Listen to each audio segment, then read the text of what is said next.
코로나로 온 국민이 어려움을 겪었었던 때가 있었습니다. 그때 좀 훈훈한 기사가 있었습니다. 제가 코로나 때도 한번 여러분하고 나눴던 것 같은데 오늘 말씀에 서론 부분과 연관되어서 다시 한번 이야기를 하도록 하겠습니다. 그 홍대에서 이제 착한 치킨 가게라고 해서 기사가 좀 많이 났었었죠. 그 SNS에 올려져서 그게 사람들에게 알려져서 이제 뉴스에도 나왔던 일이기도 합니다. 어, 할머니와 또 어린아이 둘이 형제가 살고 있었던 집이 있었는데 이 형제를 보고 치킨집 사장님이 치킨을 무료로 제공을 했습니다. 또 지나가는 가운데 아이들이 머리가 덥수룩해서 아이들을 데리고 직접 미용실에 가서 머리를 깎이기도 했습니다.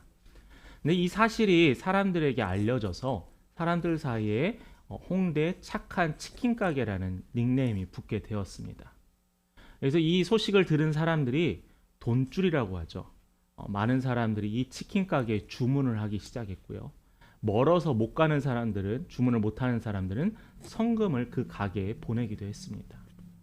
사람들이 그 좋은 소식을 듣고 한 마음이 되어서 같은 마음과 또한 행동들을 하게 되었죠. 이와는 반대로 또 이러한 일도 있습니다. 여러분 별점 테러라고 들어보셨죠? 여러분 배달 음식 많이 하실 때 뭐 음식의 맛이나 식당에 방문했을 때 식당의 친절도를 가지고 별점을 줍니다. 근데 배달이 너무 늦게 오거나 뭐 면을 시켰는데 너무 불었거나 아니면 치킨을 시켰는데 왠지 지난주보다 적은 것 같아서 별점을 적게 주는 분들도 있을 거긴 합니다. 그런데 이것을 조직적으로 하시는 분들도 있다고 하더라고요. 저도 기사를 찾아보면 좀 놀랐습니다. 근처에 새로운 가게가 생겼는데 그 가게에 손님이 못 가게 하려고 별점을 그러한 단체들이 모여서 별점을 1점만 주었다라는 거예요. 그것이 알려지게 되면서 사람들에게 또 이런 저와 같은 감정을 느끼게 했다고 합니다. 이 두 가지 이야기의 공통점이 하나 있습니다. 군중, 사람들의 심리를 이용한다라는 거예요. 별점이 좋은 곳을 가는 사람들이 있고요. 또 사람들에게 많이 알려지고 좋은 가게를 찾아가는 사람들의 특성이 있습니다. 이걸 저는 군중심리라고 이야기하고 싶어요. 이 두 가지 현상의 공통점, 군중심리. 이 똑같은 군중심리가 오늘 우리가 지금 계속 읽고 있는 이 사도행전의 초대교회 안에도 일어났습니다. 어떤 것 때문에 이렇게 사람들의 의견이 모아지고 똑같은 것을 경험하냐면 바로 두려움이라는 거예요. 두려움. 우리가 지난주에 아나니아와 삽비라의 이야기를 나눴잖아요. 근데 아나니아와 삽비라가 하나님께 드려질 예물을 정직히 드리지 않고 또한 그들은 자신의 것을 아까워하여서 숨겨놨었습니다. 물론 하나님은 얼마를 내라고 요구하지 않으셨는데 아나니아와 삽비라는 그 돈을 보고 욕심이 생겼다는 거죠. 그런데 이 아나니아와 삽비라가 거짓으로 진실되지 않아서 결국 그들은 3시간 차로 죽게 되었습니다. 이 소식을 들었던 수많은 사람들이 무엇을 갖게 되냐면 두려움을 갖게 되었다는 거예요. 이 두려움 속에서 두 가지의 반향이 일어나는데 첫 번째 반향은 두려워서 믿음의 공동체인 초대교회를 떠난 사람들이 생기기 시작했습니다. 나는 그렇게 하지 않으면 되는데, 나는 떳떳하게 살면 되는데, 나는 하나님 보시기에 진실되게 살면 되는데 두려워서 떠났던 사람들이 있었어요. 이건 옳지 않은 방법입니다. 그런데 또 두 번째 방향은 뭐냐면은 이 일을 계기로 하나님께 더 매달리는 사람이 있었어요. 연약한 인간이기 때문에 저는 진실되지 못하는데 하나님 나를 도와주옵소서. 물질에 눈이 가지 않게 하시고 나의 욕심에 사람들을 시기하거나 질투하지 않게 하셔서 더 매달리는 사람들이 생기기 시작했다는 거예요. 똑같은 일로 모든 사람들이 두려워하고 직접 보지 못했고 들었던 사람들 또한 두려움에 빠졌지만은 어떠한 결론이 일어나냐에 따라서 우리는 은혜의 길에 가느냐 가지 않느냐 결정되어지고 만다라는 겁니다. 이러한 두려움으로 인해서 이러한 두 가지 갈래길의 사람들로 인해서 이 초대교회는 조금 혼란스러움이 있었어요. 한 번의 위기가 있었죠. 베드로와 요한이 하나님의 말씀, 예수님의 복음을 선포하다가 잡혀간 적은 있었지만은 지금까지 순탄한 길을 걸어왔습니다. 감사했었고요. 이따도 얘기하겠지만 많은 사람들이 예수를 접하게 되고 예수의 복음에 대해서 희망을 갖게 되었습니다. 그런데 이 두 사람의 죽음으로 교회가 혼란스러워지게 되었다라는 거죠. 초대교회는 이 혼란스러움을 통해서 무엇을 알게 되냐면은 교회란 무엇인가에 대해서 찾아가기 시작했다. 교회의 본질은 무엇인가라는 거예요. 교회란 무엇인가 여러분 너무 많이 우리가 들었잖아요. 목회 서신을 통해서 예배 소설을 통해서 우리 교회 처음에 세워질 때 많은 시리즈를 통해서 세워졌는데 오늘은 초대교회 특별히 사도행전 5장의 12절부터 16절에 나타나 있는 교회란 무엇인가에 대해서 말씀을 통해서 우리가 교회의 본질을 생각해 보았으면 좋겠습니다. 첫 번째로 교회는 거룩이에요. 거룩. 사도행전의 말씀을 나누면서 우리가 하나님께서 세우셨던 첫 교회 예루살렘의 이 초대교회는 모습들을 살펴보고 있습니다. 그 모습이요. 지금 오늘 2023년의 오늘날의 교회의 모습이 되어야 한다는 거죠. 여러분 교회의 본질은요. 얼마만큼 모이느냐에 있지 않아요. 교회의 본질은요. 얼마만큼 사람들의 이름에 오르내리냐가 중요하지 않습니다. 교회의 본질은요. 헌금을 내가 얼마만큼 드렸냐가 교회의 본질이 아니에요. 교회의 본질은요. 성결이에요. 성결. 성결을 다른 말로 쉽게 표현하면 거룩입니다. 교회 공동체는 거룩해야 돼요. 얼마나 교회가 진실된 것인가, 얼마나 이 교회 공동체가 하나님께 진실한 모습을 띠고 있느냐가 이게 중요한 우리를 향한 질문이라는 거예요. 그래서 이 초대교회는 끊임없이 우리에게 계속 보여주고 있는 겁니다. 이렇게 진실되어야 한다는 거예요. 아나니아 삽비라가 왜 죽었어요? 그들이 진실되지 않았기 때문이에요. 그 사건을 통해서 교회의 본질이 무엇인가 우리는 분명히 생각해야 됩니다. 교회가 이렇게 교회됨의 이 거룩함을 회복해야 될 때 어떤 일들이 일어나느냐? 능력이 나타나요. 이 능력을 통하여서 교회가 부흥하기 시작한다. 영적인 성장 또한 수적인 성장이 일어난다는 겁니다. 그런데 여러분 한번 사도행전의 이 앞에부터 재확인을 하면은 교회가 본 모습을 찾아갈 때, 교회가 부흥하게 될 때 맨 처음의 시작은 성령님께서 그들과 함께 하셨다라는 거예요. 겁쟁이였고 두려움이 많았던 예수의 제자였던 이 제자들이 성령을 받음으로 말미암아 어떻게 됐어요? 변하게 되었어요.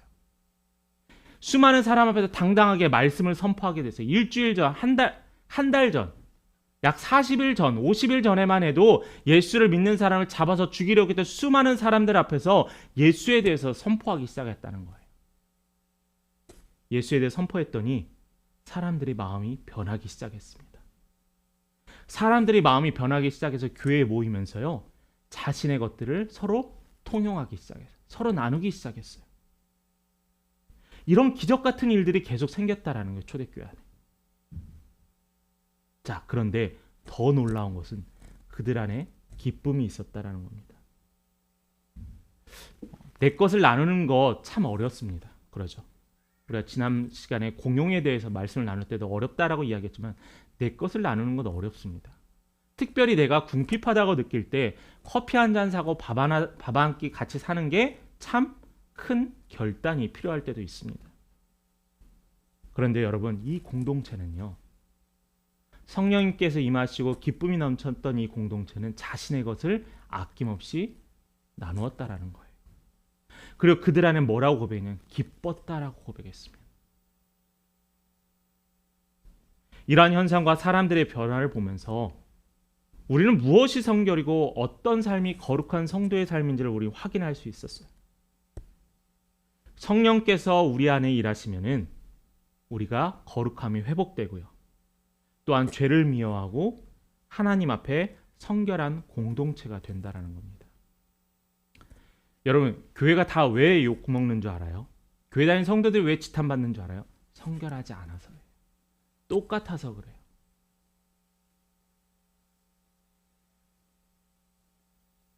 교회가 교회다움은 결국 교회가 얼마만큼 거룩하느냐가 결론 지어질 수 있습니다. 우리가 이런 거룩한 열매를 맺지 않고서 성경을 얼마나 읽고 예배를 몇 번을 참석을 하고 또한 얼마나 교회를 위해서 봉사하는 게 무슨 필요가 있겠어요. 우리가 거룩하다면은 우리 사회도 분명히 밝아질 수 있을 거라고 생각을 합니다.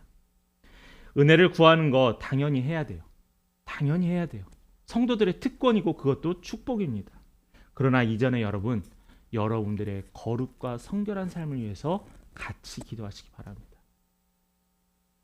교회 안에는 이 거룩함이 유지되었을 때 말씀해 봤더니 뭐가 허락되어지냐면은 하나님의 은혜가 있다라고 기록하고 있어요. 본문의 12절 말씀을 한번 볼까요? 우리 성도님들 함께 봉독하도록 하겠습니다. 12절 말씀입니다. 시작.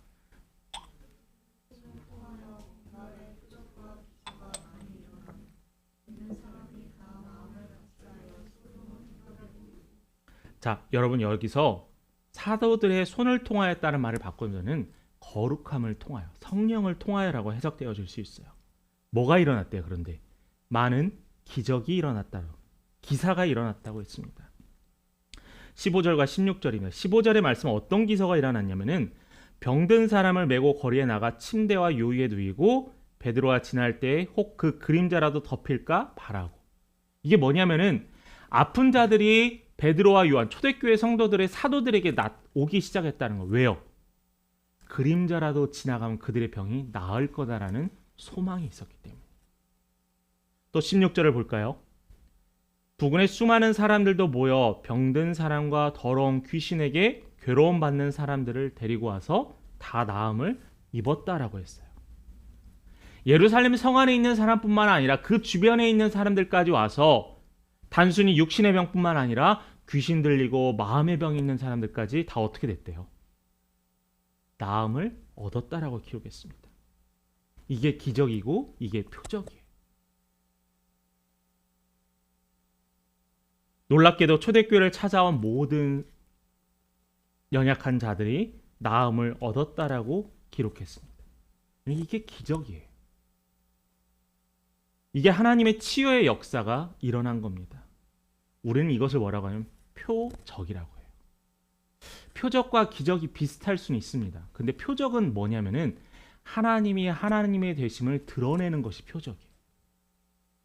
하나님을 드러내는 것의 그 도구 중에 하나가 기적이 될 수 있다는 거예요. 예수님이 우리의 구원자이시고 우리의 치료자 되심을 드러내는 게 표적이라는 거예요. 그냥 단순히 어디에 일어나면 어떤 기적이 일어나고 모세의 기적이 아니라 이 표적은 뭐냐면은 기사는 무엇이냐면은 예수가 예수임을 드러내는 것이 표적이라는 겁니다. 이들에게 표적이 있었다란 말은 역으로 생각하면 어떤 것의 반론이고 증거가 되냐면은 하나님께서 사도들과 함께 계신다는 증거예요. 하나님께서 사도들의 사역을 인정해 주는 거예요. 교회가 단순히 세워지고 하나님의 말씀 선포되어지고 주일에 모여서 예배를 드리지만은 이것을 누가 인증해 준대요? 하나님이 인증해 준다는 거예요. 제가 예전에 과거에 그 KS 마크라는 게 있었습니다. 제가 정말 어렸을 때. 그래서 이 KS 마크가 찍혀 있는 물건은 좋은 물건이라고 이야기했어요. 나중에 ISO 9001도 하고 그런 이야기도 있었지만은 여러분 인증을 받았다는 거예요. 사도들의 사역이 인증을 받고요. 하나님께서 어떤 일을 하실지 예수를 통해서 인증되었다라는 겁니다. 즉, 이 초대교회 공동체 안에 이 기적과 표적을 통해서 하나님이 일하고 계신다는 것을 분명하게 우리에게 보여주고 계세요. 그런데 우리가 잠깐 여기서 이 기적에 대해서 한번 잠깐 이야기를 나눠봤으면 좋겠습니다. 여러분 신앙생활 맨 처음 시작하셨을 때 동정녀 탄생에 대해서 여러분 믿으셨나요? 처음에 예수님의 기적 중에서 물이 변하여 포도주가 되었다는데 그 기적이 믿어지셨어요? 예수가요 십자가에서 죽었대요. 그런데 3일 만에 다시 부활했대요. 믿어지셨나요? 어떤 이들은 이 기적을 그냥 하나의 신화라고 이야기하는 사람이 있습니다. 전 너무 답답한 게 하나님에 대해서 연구하는 사람들이 이러한 기적들을 기적이라고 이야기하지 않는 자들도 있다라는 거예요. 이 기적이 하나님이 일이고 진짜 일어났다는 수많은 증거가 있지만 저는 하나의 증거를 여러분에게 나누도록 하겠습니다. 이 기적이 일어난 증거가 있어요. 누가복음과 사도행전은 누가 지었냐면은 누가라는 사람이 지었습니다. 의사라는 사람이에요. 근데 이 의사가 이 누가가 누가복음과 사도행전의 맨 처음에 이 편지의 수신자를 이야기하는데 누구라고 하면 데오빌로 가카라는 사람에게 이 누가복음과 사도행전을 써서 보냈습니다. 가카라는 말을 영어로 표현하면 most excellent라는 거예요. 그러니까 권위가 아주 있고 아주 고위층의 총독 정도에 되는 직급이라는 거죠. 예를 들어 봅시다. 여러분들이 시장이나 도지사에게 가서 여러분 보고를 할 때 여러분 거짓으로 보고하시겠어요? 진실되게 보고하잖아요. 사실만 그대로 보고하잖아요. 있는 그대로 보고해야 되잖아요. 이 누가도요. 이 가카라는 아주 높은 지위에 있는 이 사람에게 아주 세밀하게 진실되게 사실만을 보고했다라는 겁니다. 그래서 저는 이 모든 사도행전의 기적이 사실이라고 저는 믿는 근거 중에 하나예요. 그런데 반대로 이 기적을 대하는 자세 중에서 기적만을 바라는 사람들도 있어요. 기적이 없으면 신앙에 연약하다라고 생각하는 사람이 있습니다. 이것도 아주 위험한 생각. 기적이 없다라고 생각하는 사람도 위험하지만 기적만이 신앙이라고 생각하는 것도 아주 위험한 일입니다. 내가 확실하게 분명하게 믿고 기도하기 때문에 이루어 주실 것이다. 그런데 이 믿음에는 하나의 함정이 있어요. 어떤 함정이냐면은 이 기적의 제목이나 이 기적의 내용이 누구에게 있냐면 나에게 있다라는 거예요. 하나님의 모든 표적과 모든 기적은 누가 이끄시죠? 하나님이 이끄시는 거예요. 내가 믿기 때문에 반드시 기적이 일어난다는 것, 그냥 하나의 신념이나 하나의 바람이 아니에요. 하나님이 말씀하시는 기적은 우리의 뜻에 달려있지만을 분명히 성경에는 계속 이야기해주고 있습니다. 함부로 어떤 기적이 일어나는 것 쫓아다니지 마세요. 우리 하나님은 우리를 우리의 생각에 가두지 않으세요. 하나님은 우리보다 더 뛰어나신 분이에요. 하나님은 다 이루어 주십니다. 하나님은 들풀에 있는 풀도 하늘에 나는 공중의 새도 먹이신다고 했잖아요. 하나님 우리를 푸른 소장에 누이시며 우리를 쉴만한 물가로 인도하시는 분이시잖아요. 우리가 생각하는 것 그 이상의 것을 기억하시고 준비하고 계신 하나님을 신뢰하는 것, 그게 기적을 대하고 믿음을 또한 신앙을 갖는 우리의 삶의 자세라는 겁니다. 이들은요 이러한 기적을 경험하고 표적을 경험하면서 어떻게 변했냐면 기뻐했고요.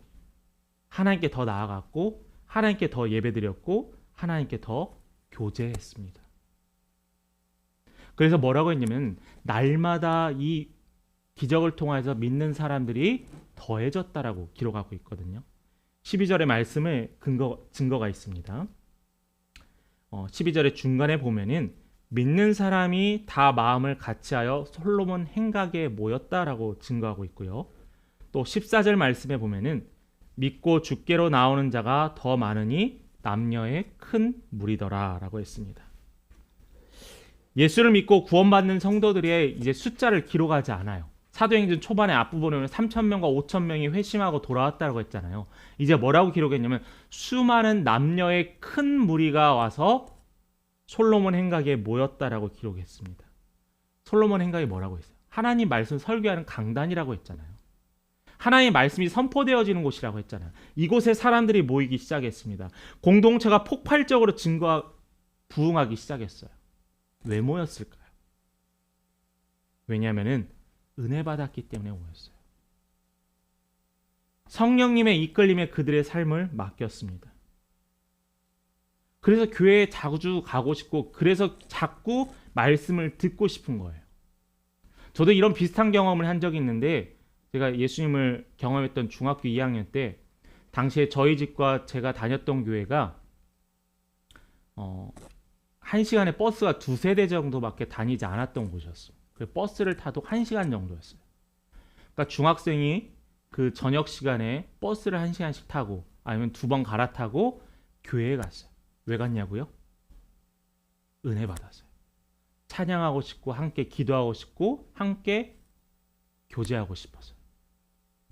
누군가는 그런 얘기를 할 수 있는 목사님 성향이 그러니까 간 거 아니에요? 교회 놀러 가신 거 아니에요? 라고 질문해 볼 수 있어요. 근데 저는 그 자리에 같이 모였던 한 친구를 통해 저는 확신했어요. 그 친구는 모일 때마다 조용했어요. 특별한 말도 없었어요.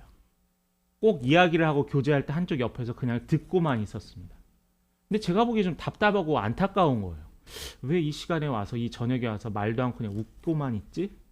나중에 그 친구에게 물어봤어요. 왜 웃고만 있고 여기에 오는 거야? 라고 했더니 그냥 이 자리가 좋다라는 겁니다. 여러분, 성령님이 임하는 자리, 은혜를 받은 사람들의 모임에는 기쁨이 있다라는 거예요. 저는 우리 교회 안에서도 성도님들에게 기쁨이 있길 원합니다. 교회가 어렵습니다. 삶이 어렵습니다의 어려운 얘기보다는 이제는 기쁜 얘기를 더욱더 여러분의 입술을 통해서 나누었으면 좋겠어요. 모이기에 힘썼다라고 했습니다. 왜 모였을까요? 은혜 받았다라고 했잖아요. 히브리서에서는 이렇게 기록합니다. 우리 너무나 잘 아는 말씀이 히브리서 10장 25절. 우리 한 목소리를 같이 봉독하도록 하겠습니다. 함께 봉독합니다. 모이기를 사람에 대해 습관같이 하지 말고 날이 가까울수록 더욱 그리자라고 했어요. 모이는데 힘쓰라라고 했습니다. 여러분, 영적으로 식으면요 잘 안 모여요. 영적으로 뜨거우면 잘 모입니다. 성령이 충만했던 저는 그 먼 거리도 갔는데요. 제가 영적으로 식으니까 그 거리가 너무나 길게 느껴졌어요. 여러분들의 삶에서도 마찬가지일 겁니다. 여러분의 삶에 조건과 이유가 많아져요. 주의 예배 이 한 시간을 지키는데도 조건과 이유가 너무나 많아지고 있어요. 여러분, 이 증상 때문에, 이러한 일들 때문에 교회 못 오면은 더 우리의 믿음은 흔들리게 되어 있어요. 여러분, 아프면 어디 가세요? 병원 가죠. 영적으로 아프고 하나님께 감사하고 하나님 바라보자거나 어디 가야 돼요? 믿음의 공동에, 교회 공동체에 함께 예배에 참여해야 한다는 겁니다. 지금도 그렇고 당시에도 그랬지만 예수님을 믿고 구원받는 교회에 속하게 되었다는 것은 엄청나게 충격적인 일이었어요. 유대 사회에서 낙인받을 수도 있었습니다. 그럼에도 그들은 그 기적의 현장에 모이기 시작했어요. 왜요? 그들은 기뻐했고 감사했고 한마음이 되었다라는 겁니다. 그래서 그들은 하나님께서 교회를 위한 기적을 베푸셨어요. 그래서 그들은 우리가 해야 될 것은 바로 뭐냐면은 오늘 말씀의 제목처럼 칭찬받는 교회가 됩니다. 칭찬받는 교회. 예수님께서 나를 위해 십자가에 달려 돌아가셨음을 믿게 되었어요. 그럼 그 다음은 무엇일까요? 삶이 변화되어야 합니다. 13절 말씀을 한번 볼까요? 그 나머지는 감히 그들과 상종하는 사람이 없으나 백성이 칭송하니라. 자, 되게 아이러니해요. 그들과 상종하는 사람이 없대요. 그런데 칭찬한대요. 그들과 같이 있으면은 어려움이 있었습니다. 당시의 상황을 제가 잠시 이야기하자면은 유대교, 이스라엘 종교 지도자들은 예수를 따르는 무리를 대상으로 뭐라고 했냐면 이단이라고 했어요. 그들을 배신자라고 낙인 찍었습니다. 이스라엘 사회에서 종교 지도자들이 낙인을 찍었다는 것은 그 사회에 살기에 너무나 어려움이 많아졌다라는 거예요. 때로는 돌팔매질도 당할 수 있고요. 때로는 따돌림도 당할 수 있습니다. 내가 가게를 하고 있는데 그 가게에 손님이 안 올 수도 있어요. 이런 상황에 유대인들, 이스라엘 백성들은 두려워하여서 초대교회 공동체 그리스도인들과 만나려 하지 않았습니다. 그럼에도 뭐라고 기록하죠? 칭송했다고 했어요. 왜 칭송했냐면 유대인들이 당시 초대교회에서 선행으로 사람들의 눈에 보여졌다라는 거예요. 힘없는 고아, 과부와 나그네, 또한 이방인들을 먹였고요. 또한 굶주린 사람들을 위해서 자신의 밭과 자신의 재산을 팔아 사도들에게 바쳤다라는 거예요. 바침으로 말미암아 나눴다라는 겁니다. 그래서 이스라엘 공동체가 칭찬했다라는 거예요. 비록 이스라엘 백성들이 출교당할 것을 걱정해서 서로 교제하거나 만나지 않았지만은 구제와 선행으로 분명히 칭찬했다라고 기록하고 있습니다. 이것이 그리스도인들, 여러분들이 살아가는 세상에서의 모습이어야 한다는 거예요. 제가 부교육자 때 엄청 감동받았던 일이 있었습니다. 교회 성도님 중에 한 분이 호스피스 병동에 입원을 하게 됐어요. 이제 죽음을 얼마 남기지 않고 이제 병원 치료를 이제 더 이상 안 한다라는 전제로 이제 입원을 하게 되죠. 그곳에 가게 되죠. 근데 교회 성도님 분 중에 한 분이 이제 그 용인에 있었던 곳이었는데 그곳에 들어가게 되셨습니다. 그래도 함께 예배드리고 또 같이 또 격려와 위로하기 위해서 함께 갔었는데 제가 가서 깜짝 놀랐던 것은 뭐냐면 시설도 놀랐지만 그 안에 직원들이 너무나 많았던 거예요. 그러면 드는 생각이 여기에 이렇게 직원들이 많으면 유지가 될까라는 생각이 들었습니다. 근데 이게 궁금하면 제가 못 참아서 거기 직원분에게 물어봤어요. 그랬더니 뭐라고 하냐면은 여기에 직원도 있지만은 대부분은 봉사자라는 거예요. 그러니까 그 용인에 있는 그 큰 호스피스 병동은 서울의 한 교회에서 운영하는 곳이었습니다. 그래서 그 교회 성도들이 매일매일 순번을 정해서 서울에서 용인까지 1시간의 거리를 가서 봉사하고 찬양하고 위로하고 그렇게 했다라는 거예요. 여러분, 죽음을 얼마 남지 않긴 사람들의 모임 속에 있는 것은요 어려워요. 왜냐하면 나도 저절로 기분이 다운되기 때문입니다. 그런데 이분들은 모였어요. 갔어요. 섬겼어요. 왜요? 하나님의 받은 은혜가 너무나 감사해서. 예수님이 그런 삶을 살았기 때문에. 그래서 갔던 거예요. 매주 일주일에 한 번이라도 1시간, 2시간, 3시간씩 가는 게 쉬웠을까요? 절대 그렇게 못합니다. 그러나 했어요. 비록 세상이 예수의 존재를 부인하고 우리의 믿음을 조롱할지 모르지만은 우리는 그냥 할 일만 하면 됩니다. 예수가 걸었던 그 길을 걷기만 하면 돼요. 세상 사람들은 자신의 유익을 위해서 힘쓰지만은 우리는 남들의 유익과 하나님의 나라를 위해서 힘쓴다면은 우리는 칭찬받을 수 있다라는 겁니다. 그런데 여러분 여기에서 하나 여러분 기억할 게 있어요. 뭐냐면은 내가 했던 선행을 내가 했던 나눔을 칭찬을 기대하지 않았으면 좋겠어요. 물론 여러분은 칭찬하는 여러분이 되세요. 근데 칭찬을 기대하지 않았으면 좋겠어요. 제가 어렸을 적부터 자주 들었던 이야기가 있는데 말씀은 나와 있지 않습니다. 근데 어느 정도 신빙성은 있다고 생각해요. 사람의 칭찬을 받으면은 하나님이 주실 축복을 막는다라는 이야기를 했었어요. 실제 그럴까? 그건 그렇지 않다고 하는데 이 말이 주는 의미가 있어요. 뭐냐면은 사람이 주는 칭찬에 기대해서 실망하지 말고 오히려 더 큰 하나님의 은혜와 선물에 대해서 소망하라라는 거예요. 왼손이 한 일을 오른손이 모르게 하는 것처럼 우리는 섬길 수 있어야 합니다. 하나님의 칭찬을 여러분 소망하시기 바라요. 어린아이가 주는 선물이 크겠어요? 하나님이 주는 선물이 크겠어요? 당연히 하나님이 주신 선물이 훨씬 큽니다. 여러분 그 큰 선물을 기대하세요. 어떻게 해요? 하나님께 칭찬받으면 우리는 그 선물을 누릴 수 있게 됩니다. 우리 그리스도인들은 삶에서 존경과 칭찬받는 삶으로 살아가야 합니다. 가정요, 직장요, 또한 여러 사업장요, 일상의 삶에서 나누는 삶, 진실된 삶, 거룩한 삶으로 하나님께 영광 돌리시는 우리 성도님 되시길 바랍니다. 말씀을 마칩니다. 제가 설교 말씀을 준비하면서 이 목사님의 글귀를 보게 됐습니다. 여러분 한번 잘 들어보세요. 기독교를 전파하는 방식은 그리스도인이 되는 것이라는 겁니다. 그러니까 우리가 예수를 전하고 복음을 전하는 것은 우리가 예수로 살아가면 된다라는 거예요. 우리가 하나님을 믿는 교회, 믿음의 공동체의 일원이 되었습니다. 2000년 전에도 하나님께서 사람을 변화시켰고요. 오늘날에도 하나님은 사람을 변화시켰어요. 주님 앞에 나갔던 병자들도 고치시고요. 오늘날의 마음이 아픈 우리들도 고치고 계십니다. 어떠한 두려움과 위협적인 상황에서도 우리는 승리할 수 있다라는 거예요. 여러분 결단하십시오. 거룩함을 회복하십시오.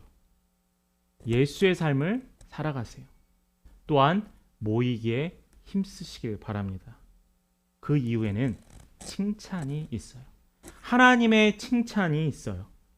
우리 믿음의 공동체 성도님들 하나님께 칭찬받기를 소망하며 살아가는 우리 귀한 성도님 되기를 간절히 축원합니다.